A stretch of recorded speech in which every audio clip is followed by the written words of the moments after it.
currently 11 a.m. Church is at 12:30 and it's about 20 minutes away, so I do need to hurry up. I'm gonna quickly do my morning routine, get ready, get cute, all that good stuff, and head out the door. Please ignore my widow's peak. Oh my. Yeah, it's very noticeable, I know. Let me just... I ain't gonna lie, I don't really like this flavor. This is the mild mint one.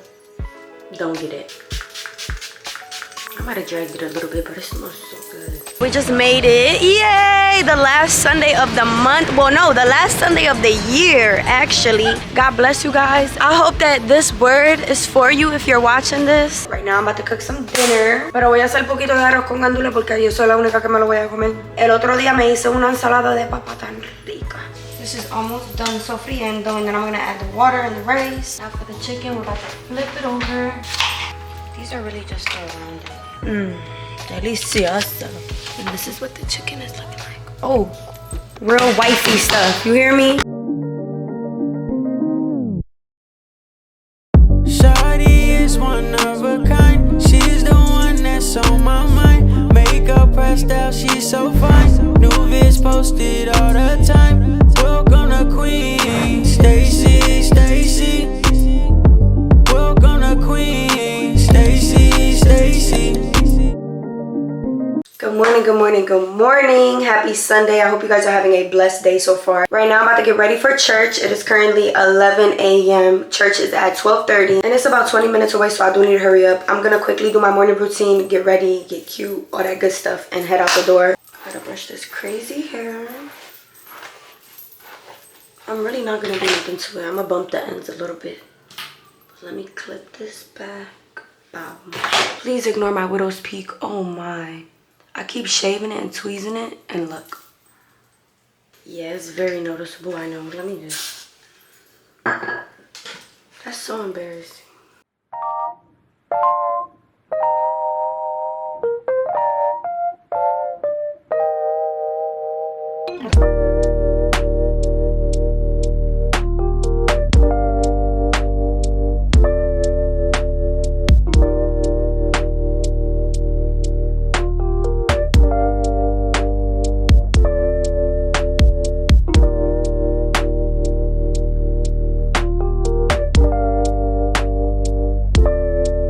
I don't really like this flavor. This is the mild mint one.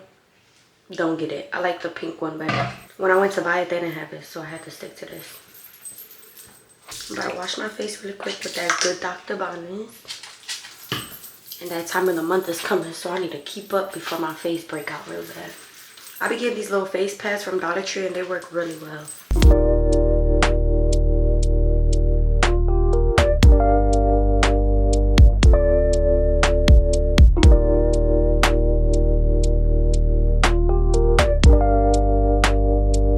Face feel minty, and I irritated this little pimple right here, but it's okay. I might have dragged it a little bit, but it smells so good. I'm gonna clean this really quick, fix my hair, put some lashes on, get a little bit cute. I don't want to look dead. And then I'm gonna get dressed. I'm ready. We're about to leave, and I made myself a little sandwich with some Doritos in it. Bust down.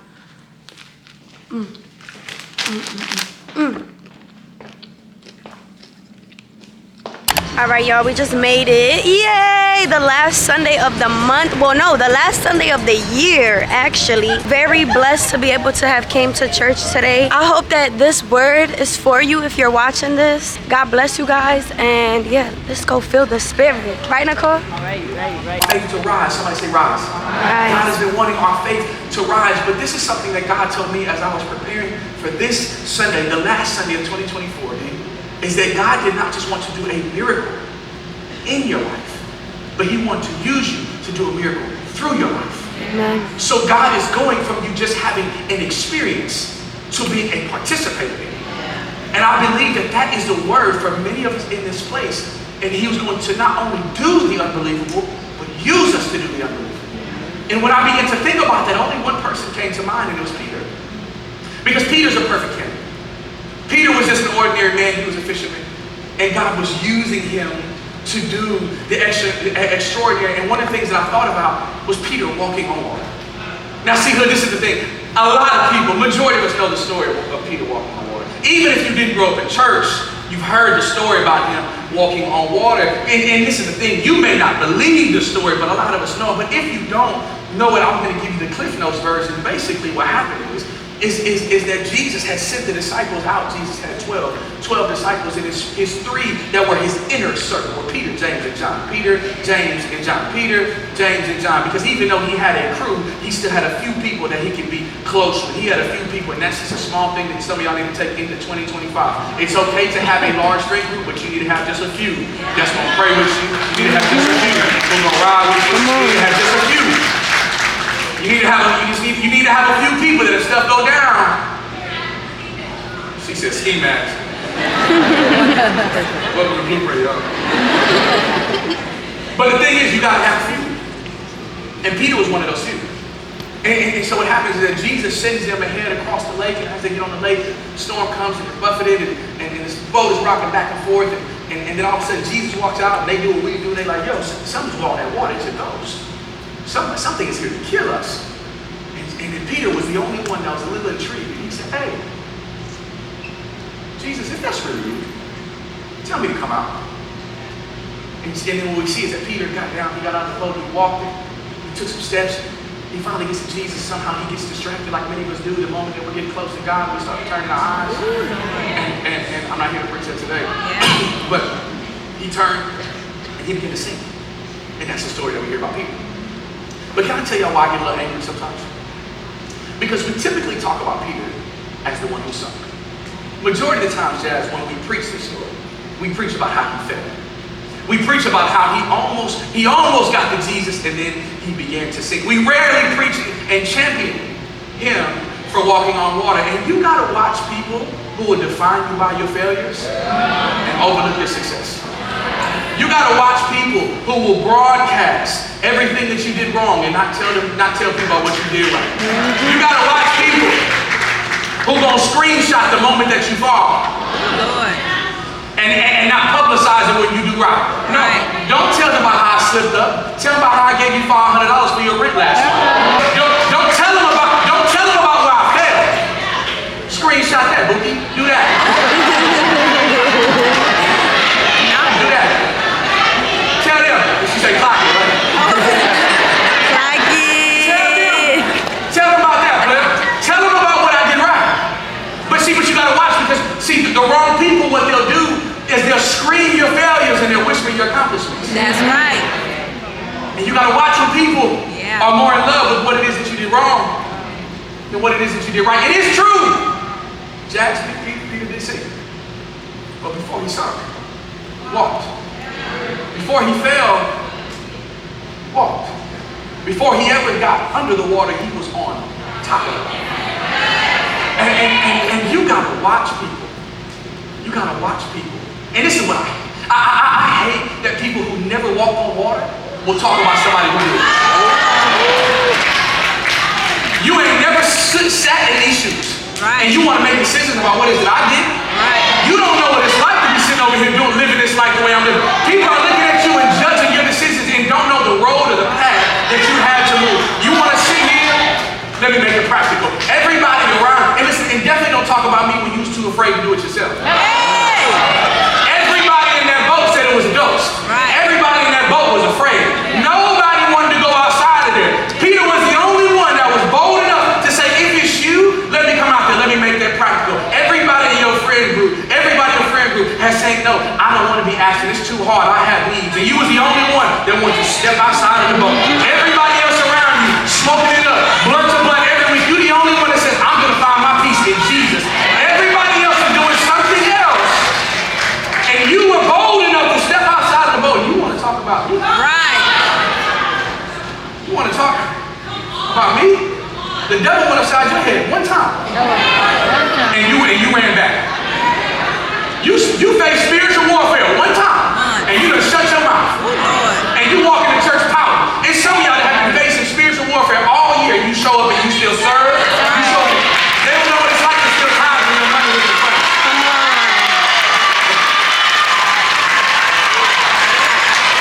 To not only experience the miracle, but for God to use us to do a miracle. So today I don't want to talk to you about what Peter did wrong. I don't want to talk to you about how he sunk. Days I could care less about why he fell right now. talk about that another day. I want to talk to you about what he did right. I want to talk to y'all about how he did walk on water. I want to talk to you about how he did do the unbelievable, how God used him. So when we look at this, because check me out, it's evidence that he did something right. Because he experienced a miracle. And I'm believing that this is the year for many of us to walk on water. And what we have to learn in here is that there's some things, I believe that there's some key principles that facilitated him being able to be used for this miracle. Number one, make sure you write this down. Number one is this. He had a desire for Jesus. This sounds so simple. Peter had a desire for Jesus. I don't know if y'all know this. I said when I was a kid, walking on water is crazy. Like if y'all think about the idea of walking on water, you step in the bathtub, you sink.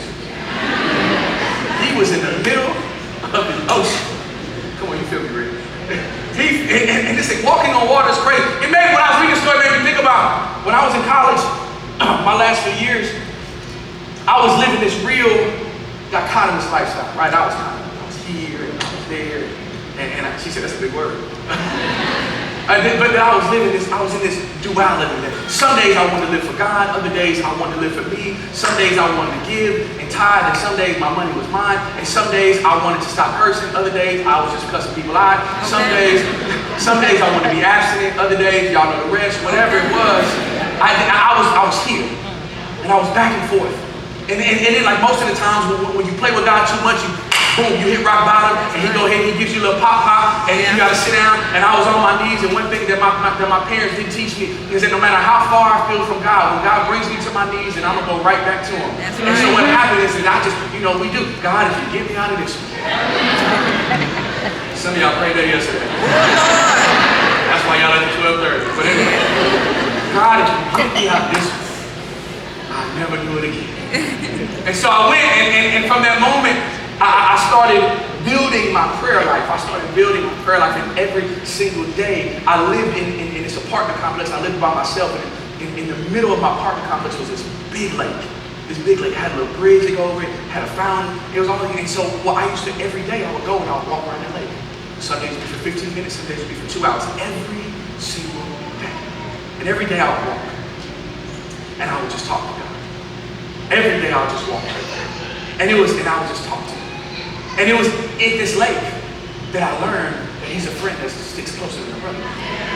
It was walking around this lake and in my time, in my devotion, that I recognized that he will wipe every tear that falls from my eyes. It was at this lake that I recognized that he loved me more than I loved myself. It was at this lake that I recognized that there were times in my life where I thought that he left me, and I recognized he was there the whole time. It was at this lake that I fell in love with Jesus. It was at this lake that God first told me that I was going to preach, and I told him no.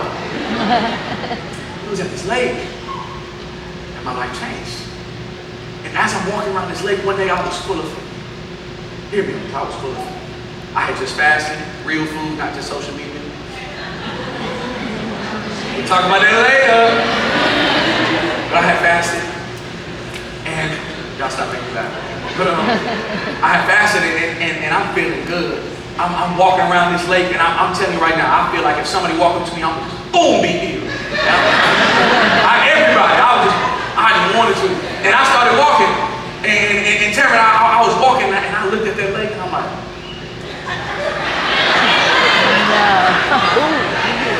and I started doing this, and I'm like,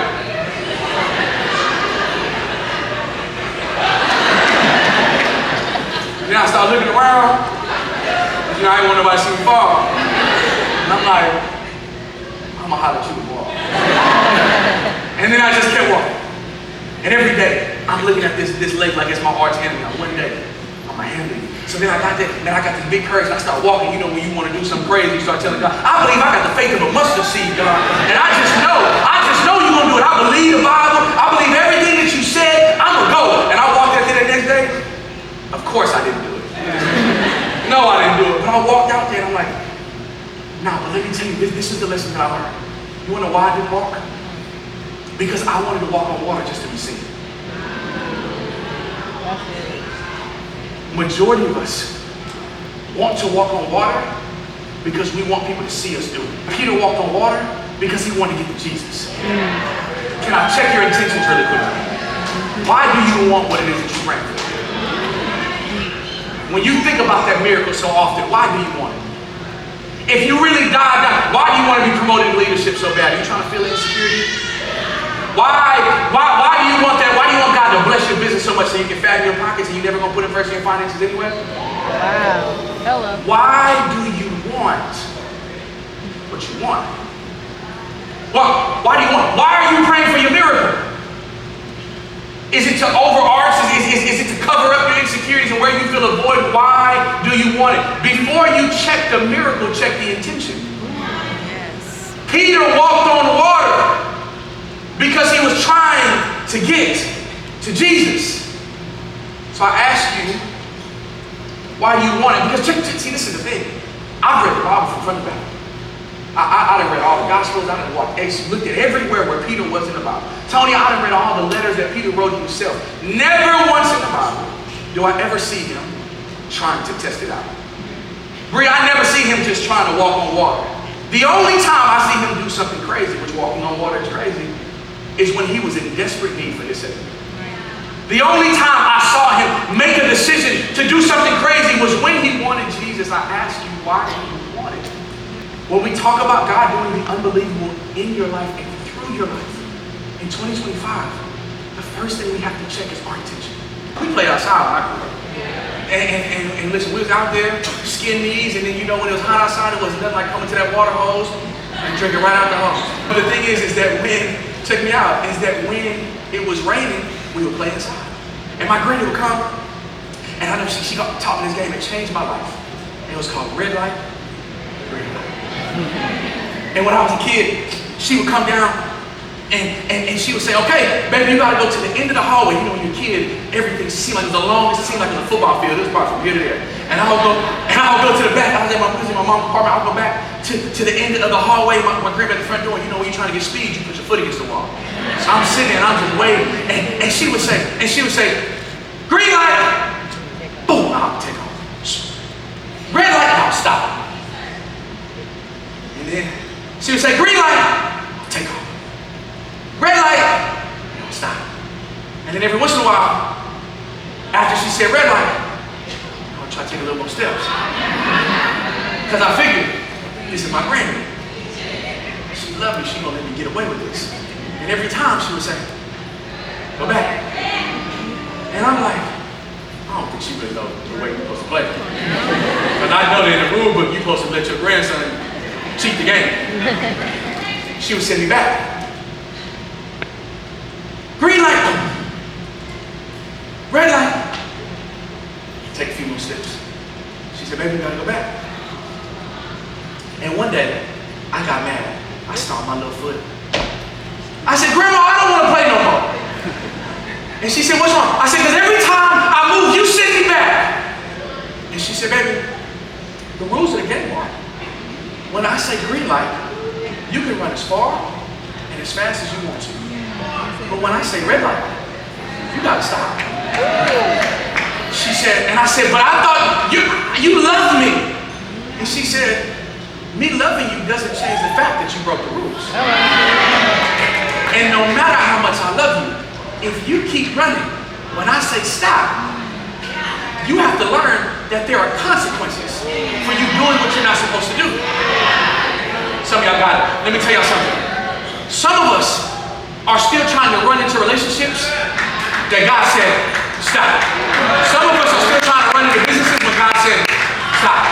Some of y'all are still in that friend group God told you 2 years ago. If y'all with them, just look forward. And what happens is we keep running into situations where God has clearly said stop. And then we get mad when we sin. We get mad when we gotta go back. Ooh, can I finish y'all really quickly on this last Sunday? Some of y'all wouldn't be so mad at God if you would have just listened to his confirmation. Some of y'all wouldn't have had to deal with that heartbreak if you just would have listened to what he said. Some of y'all wouldn't have had to go through that divorce if you just would have listened to what he said. Some of y'all wouldn't have been in that toxic relationship if you just would have listened to what he said. You wouldn't have been in that bad business deal if you just would have listened to what he said. You wouldn't have had to go through that friend breakup if you just would have listened to what he said.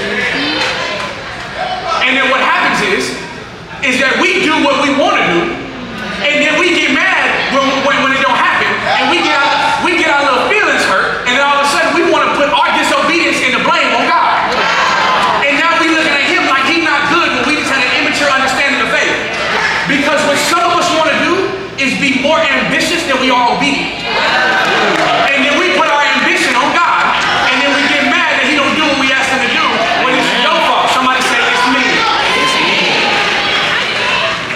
You want to do what you want to do, and then get mad and try to throw Philippians 4:13 on it.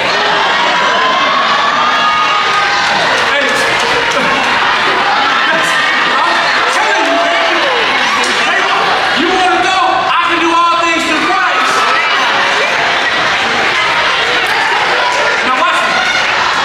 Now watch me. And then you start doubting whether or not he can work the miracle because he did not do the one where you were disobedient. And some of y'all's faith right now is like, I don't believe that he can do it. No, because you asked him to do something that was outside of his will. And so the power that you should be doubting is yours. Peter got holy confirmation. He said, hey, if he don't say it, I ain't going. When you move, I move. And if Simon don't say it, Don't do it. I ain't got nothing to do. And listen to this. I said he got holy confirmation. Somebody say holy. Holy. That is determining the source, where he got it from. Yeah. He got his confirmation from a holy place. Majority of us get our confirmation from the group chat. Y'all get your confirmation. Y'all see 3 TikToks that talk about the same thing and you think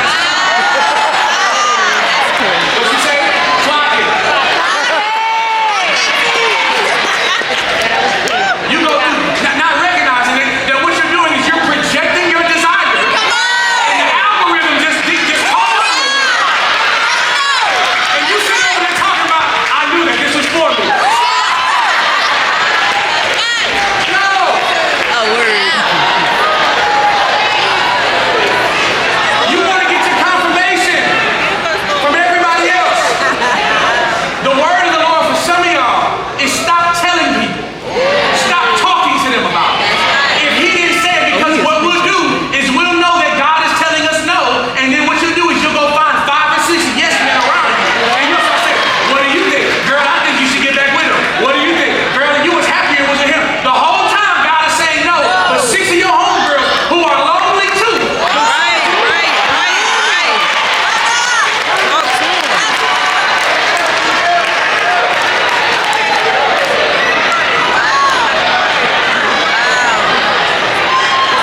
Watch this And again. you get confirmation.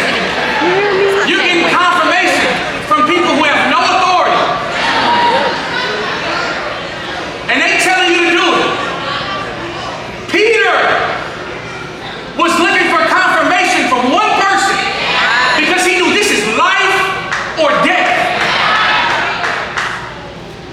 I can't choose. And I'm going to walk on water, it gotta be him. And if he would have listened to any of the other people in the boat, he would have stayed there. You need holy confirmation. He said it, Lord, if it's you, I'll come. Not if it's a good opportunity. Not if it looks good for the gram.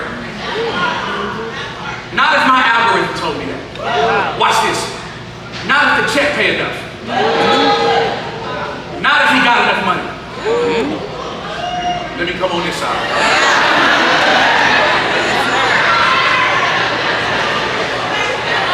Hey, she said go back over there. No.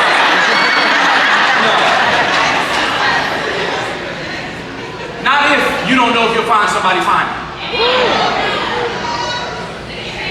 My God.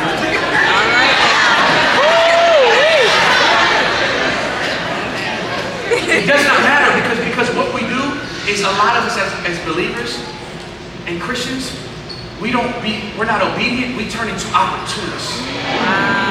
Does it look good? Will it benefit me? Is it going to make me more comfortable? Is another opportunity going to come around? And what we're doing is we're depending on other people and not depending on Christ. If he said it, then I'll go. If you don't, you got to stay in the boat. Now listen, I'm not talking about, if you only want to do the minor and mundane and small stuff in your life, then this ain't for you. But I'm talking about when God is wanting to do the unbelievable.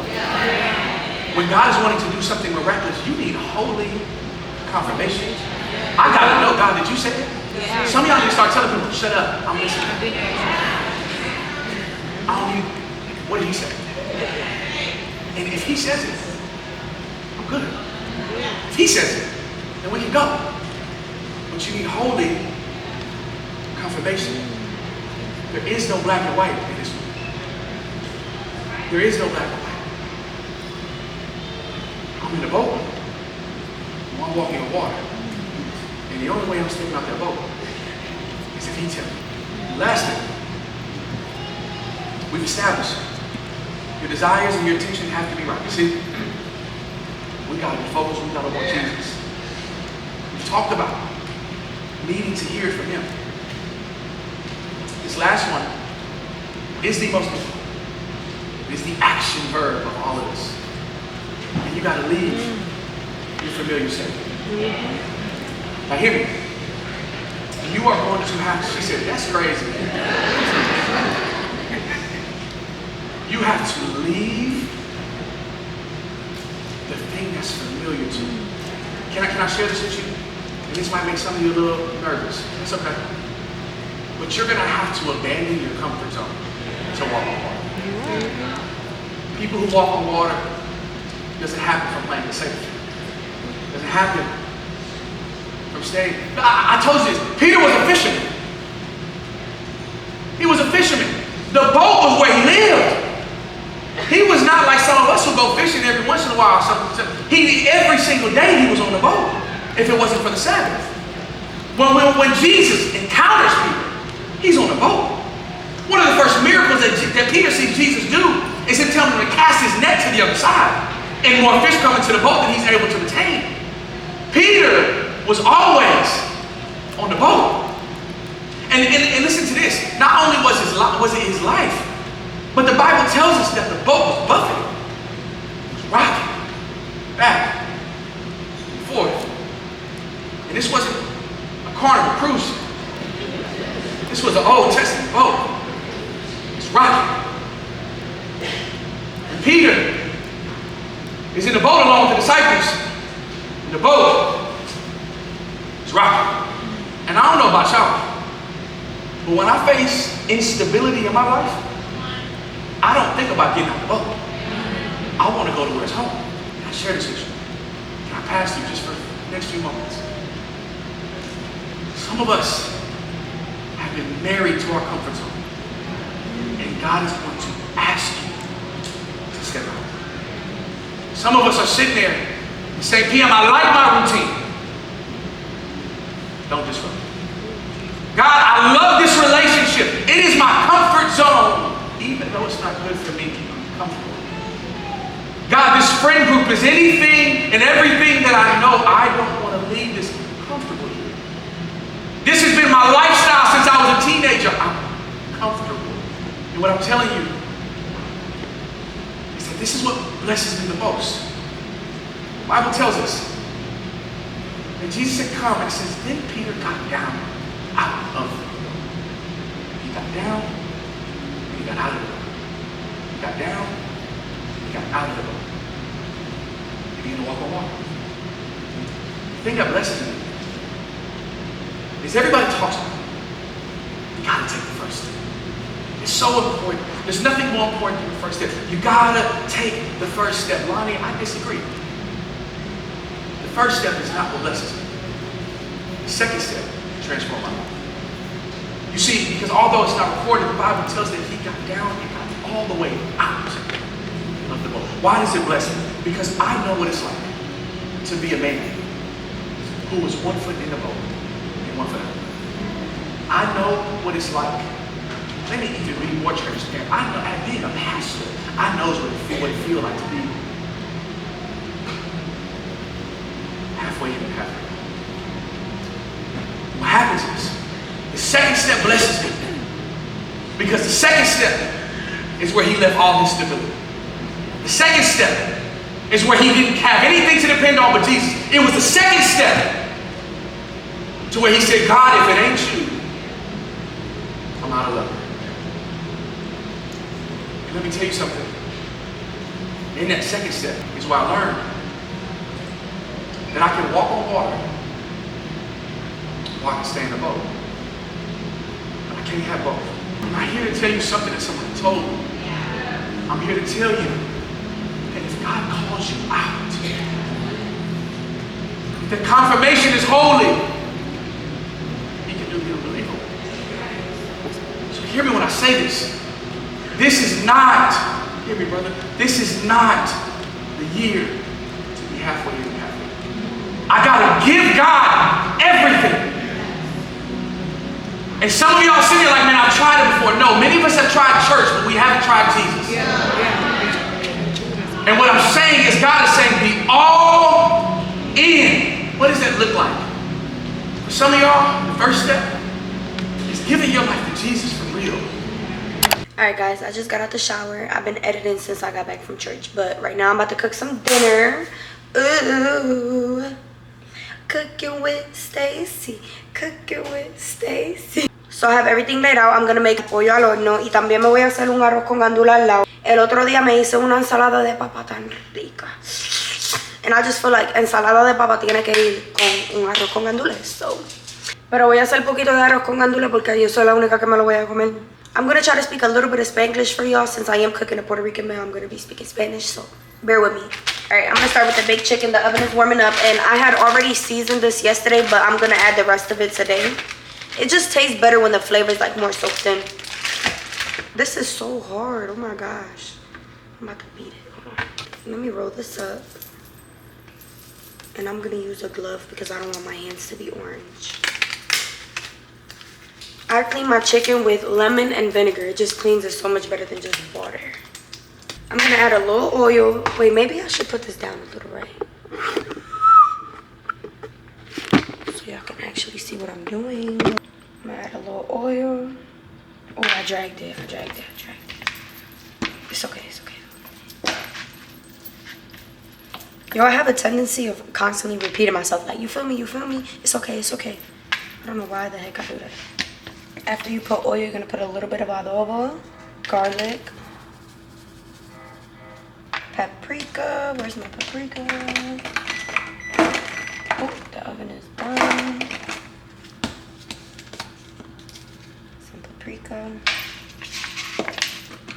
and some oregano leaves.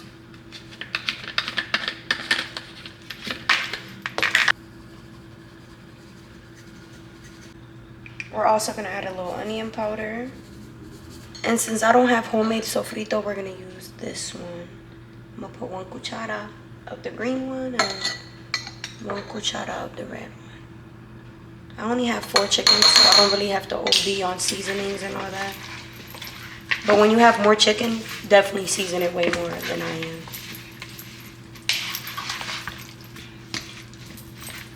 I don't be feeling the need to cook all this food because it's just me and it's a waste. So, boom. I kind of want to put a little bit more sazon, even though I already put sazon. I'm doing everything with my left hand and I'm right-handed.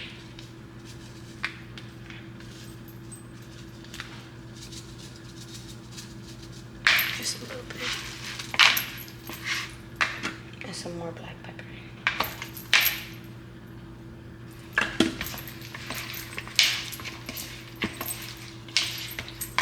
And to top it off, we're gonna add some lemon. Oops. I'm gonna add a little oil to this because I don't want it to stick.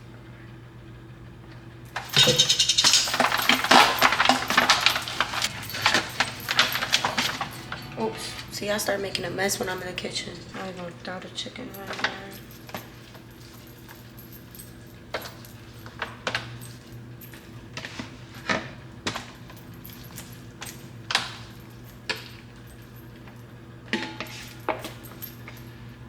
This is what the chicken looks like. We're about to pop it in the oven for 30 minutes. Now we're gonna do the rice.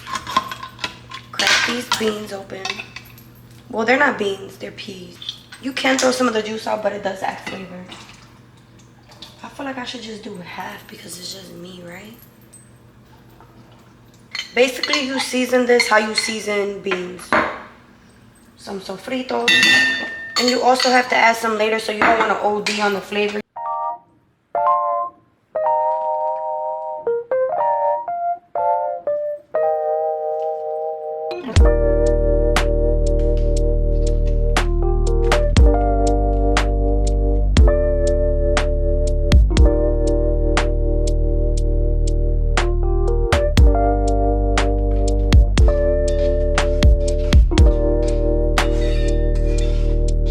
Also cutting up some green peppers, onions, and cilantro to go in here. I wish I had red peppers, but I don't, so we have to just use green. I'm gonna add a little bit of ajo. And I also added ham. I don't know if y'all do that, but I love adding a whole bunch of ham. This is almost done sofriendo, and then I'm gonna add the water and the rice, and we're gonna let that cook. We're gonna add some water. For the rice, we're just gonna do 1 cup. Since, like I said, it's just me. I almost forgot to add achote, and that's what gives it the color. Now for the chicken, we're about to flip it over.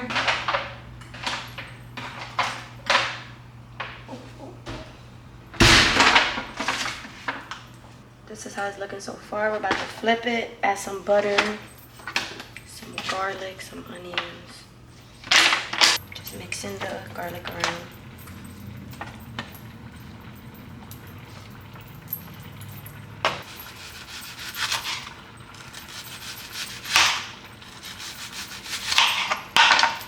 These are really just around it.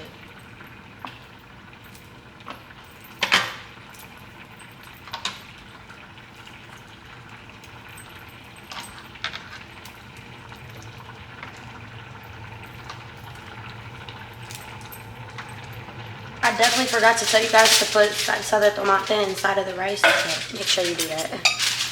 I'm about to cover it now.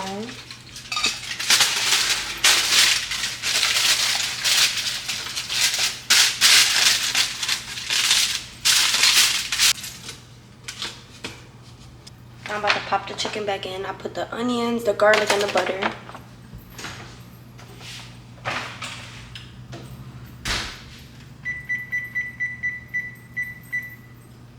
This is what the rice is looking like. Delicioso. And this is what the chicken is looking like. Oh. Bust down. This is my plate. Real wifey stuff. You hear me? Say hi to my vlog, y'all. That is it for today's video. I hope you guys enjoyed. Clearly, I'm ready to go to bed. I'm about to call it a night. But if you are watching this video, I hope that this video was meant for you to watch. I pray that you guys go into this new year with a clean heart and a positive mind. I pray that God gives you guys the strength to fight whatever it is that you're going through. Remember, God does everything for a reason. And our God is a God of mysterious ways. A lot of times we go through stuff and sometimes we sit and question like, why me, why me? But I got to a point in my life where I started telling myself like, what am I learning out of this? I stopped asking why me, why me? Why me? And I just started learning and growing from every situation that I am put through or every situation that I put myself through. God bless you guys, and I'm so excited for the new year. I can't wait to see what this year brings. Yeah, just keep praying, keep staying faithful. Faith over fear always. Faith over fear. I know I look a little crazy right now, but it's okay. This is my natural habitat. What else? That's really it. That's all I have to say. I love you guys, and I will see you guys next time in my next video.